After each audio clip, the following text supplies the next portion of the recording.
yeah, so like tourist sites, kind of.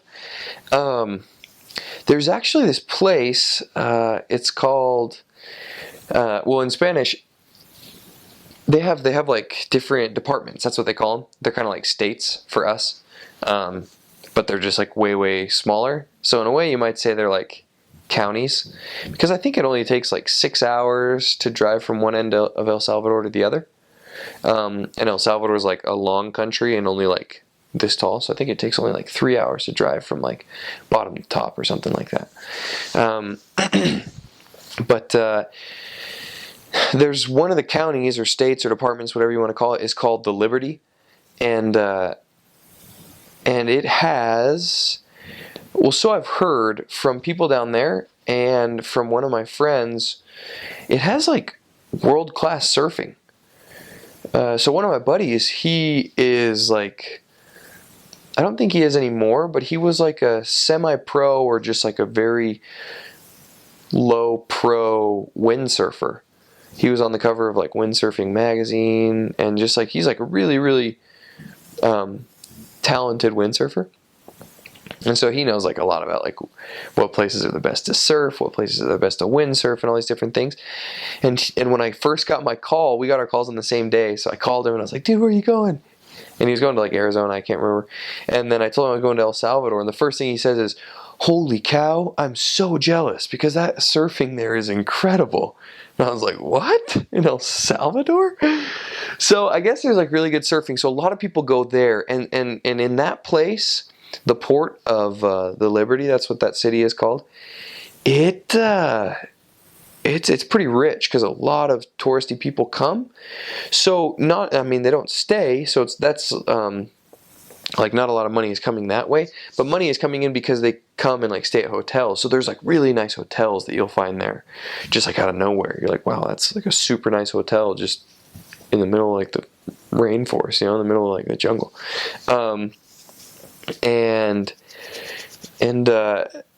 Yes, that's like a super nice place.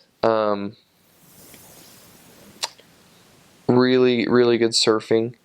There's another place called Cholla Ongo, and it's super pretty. I mean, it's just like gorgeous, and there's these way tall mountains, and it's the only place in El Salvador where, very rarely, but if it ever does, it snows, because it's up so high.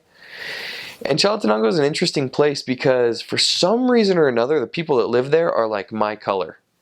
They're not like the rest of the people that live in El Salvador or Central America. So they don't have darker skin. They've got like white or pale skin. And they wear these big sombreros, these huge hats, and they're always just walking around with those hats on. They're really pale skin.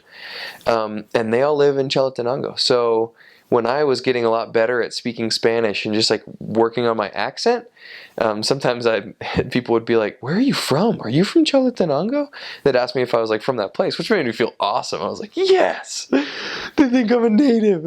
But yeah, like white people live there. So one thing about Chalatenango, that's like the county, right? And they have different places in the county. I think I mentioned this last time, but they have a place called the Palma, which is like an artistic, like artisan kind of place, and they have these really distinct works of art. Like you can tell a Palma anytime you see it. It's kind of how some people can be like, oh yeah, that's a Van Gogh.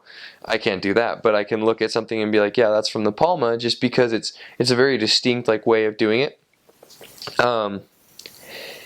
And super pretty. I mean, the stuff there is way pretty, and they do really cool stuff. For instance, like down in El Salvador, all the houses usually have like clay shingles, and they're these massive shingles. They're like that thick, and they are they're like wider towards the bottom, so they kind of like slant in,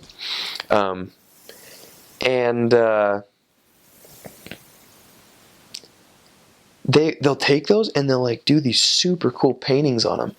So then people like hang them on my walls. And my mission president's wife actually gave me one that she got from there when I came home. So I have one at home that's it's like one of those shingles painted, and it's just gorgeous. So they have some really talented artists. And obviously there's like a lot of historical things that you can visit. There's a lot of cathedrals, like a lot of places to visit, kind of like in the cities. And I don't know too much about the other side of El Salvador, but I know there's like, there's a volcano that's pretty, actually it just erupted a couple weeks ago. But there's a volcano there, which has a really long name. It's Chaparrastique, and they do like a lot of cool like artisan stuff at like the mouth of the volcano, kind of like at the base of the volcano. And then there are a couple of volcanoes like in my mission too. Like I lived at the base of one for a while. But there's one place called Jiquilisco, and it's kind of like El Salvador's right here, and then there was like kind of like a finger, kind of like Baja California, that just kind of comes down and like runs along the thing, and it kind of creates like this little strait, right, where it's just like this big long stretch of water, and people will go there all the time and just like blast around on wave runners and like go boating and stuff. I never went there because it was in the other mission, but yeah, I heard about that a lot. People were like, oh yeah, we're going to Jiquilisco, and they'd like rent wave runners and like go mess around. Obviously people that like had more money, because it's expensive to rent a wave runner, but yeah, so tourist attractions, I'd say that the coolest thing about El Salvador, and the thing that a lot of people do, is they'll like go and backpack through like Central America. People do that in Europe and South America too. But one of the coolest parts about Central America is just like kind of like this. It's like this organized chaos. Like everyone knows that that's how it is, yet it's still like chaotic, like the bus system and like the roads, but everyone's just like completely fine with it. Like no one really has road rage. Everyone just drives at like 800 miles an hour. But then people will just stop in the middle of the freeway, like in the lane, and put on their hazard lights. So you come around a corner and there's a dude completely stopped, completely normal. Like to him, in his head, he is in no way in the wrong, right? So that's really interesting when people just like do stuff like that. Another thing, going along with that, is just like the coolest thing to me about El Salvador. One of the coolest things is just how pretty it is. It's just absolutely gorgeous. There's trees everywhere. There's fruit everywhere. You get up on top of kind of like a hill or some sort of like mountain, and you just look down, and it's just like jungle, right? There's just trees as far as the eye can see, or like coffee fields. So that's pretty cool. I like that. I think that was like my favorite part about El Salvador. And I heard that on the other side of the mission, actually, it was the other side of the country, it was a lot prettier. Like Cholla Ongo wasn't in our mission, and Jiquilisco and all those other places. So I heard it was really, really, really pretty. But yeah, that was like my favorite part about El Salvador.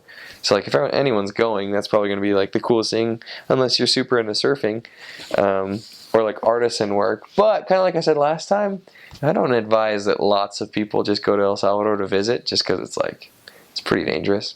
But